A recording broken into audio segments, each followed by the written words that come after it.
ধন্যবাদ মাননীয় সভাপতি আমাকে মহান মঞ্চে বক্তব্য প্রদানের সুযোগ দেওয়ার জন্য। আজকে আমাদের বিতর্কের বিষয় নির্ধারিত হয়েছে ক্যান্সেল কালচার বাক স্বাধীনতার জন্য প্রধান হুমকি পক্ষে অবস্থান করছি।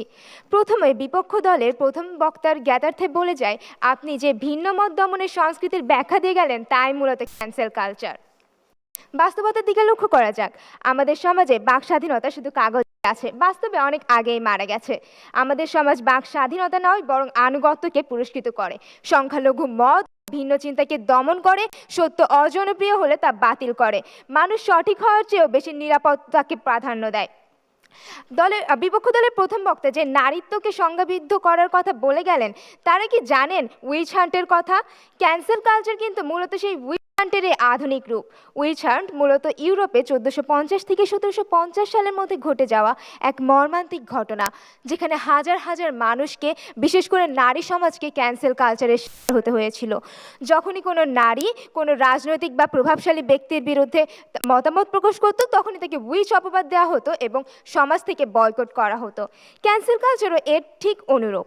এখানেও ভিকটিমকে তার আশেপাশের কেউ সহায়তা করে না, তাকেও যদি ক্যান্সেল কালচারের শিকার করতে হয়, এবং এটি আমাদের বাক স্বাধীনতাকে প্রতিহত করে। ক্যান্সেল কালচারের প্লেগের মতো সংক্রমণের কারণে সংলাপ পরিণত হচ্ছে নির্বাসনে, সূক্ষ্মতা পরিণত হচ্ছে ধর্মদ্রোহিতায়, চিন্তা নয় বরং প্রভাবশালী ব্যক্তিদের কথাই হয়ে উঠছে মূল্যবান।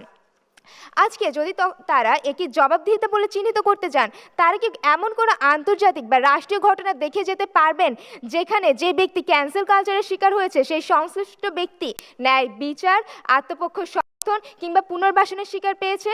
এই সব তথ্য ছাড়া আপনার বক্তব্য সম্পূর্ণ অনুমান নির্ভর নয় কি? সক্রেটিসের কথা বলা যায়। সক্রেটিস আমাদের প্রচলিত সমাজের মতবাদকে চ্যালেঞ্জ করতেন। সক্রেটিসকে যখন বিষ পান করানো হয়, তখন তার শিষ্যদের চোখে প্রশ্ন এবং ভয়ে স্তব্ধ কণ্ঠে প্রতিবাদের ইচ্ছা। এখানে বাক স্বাধীনতার প্রশ্নটি প্রশ্নবিদ্ধ হয়ে ওঠে। আজকে যদি সেই সক্রেটিসের শিষ্যদের প্রকৃত বাক স্বাধীনতা থাকতো, তারা প্রশ্ন করত, তারা ন্যায়ের বিরুদ্ধে কথা বলতো এবং একে প্রতিহত করতে পারত।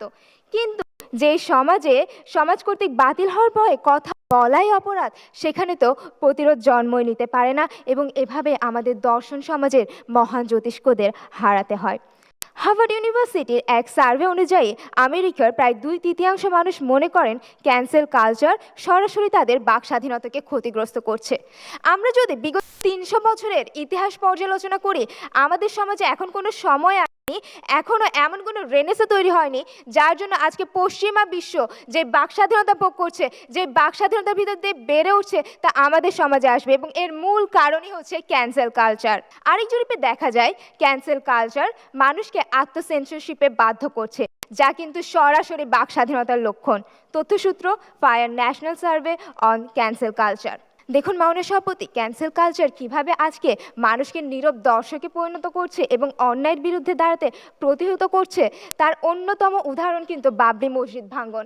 ভারতে না হয় মুসলিম সংখ্যালঘু ছিল, কিন্তু বাংলাদেশের সংখ্যাগরিষ্ঠ মুসলিম আজকে কেন ভারতের সেই সংখ্যালঘু মুসলিমের বিরুদ্ধে পাশে দাঁড়াতে পারেনি? কেন আজকে বাবরি মসজিদ ভাঙন রোধ করতে পারেনি? তার একমাত্র কারণ হচ্ছে আন্তর্জাতিকভাবে বাতিল হওয়ার ভয়। আজকে 77% তরুণী বলছে তারা তাদের জীবনে কখনো না কখনো ক্যান্সেল কালচারের শিকার হয়েছে, এবং এটি তাদের মত প্রকাশের আচরণকে চরমভাবে প্রভাবিত করছে। তথ্যসূত্রে PEW রিসার্চ সেন্টার।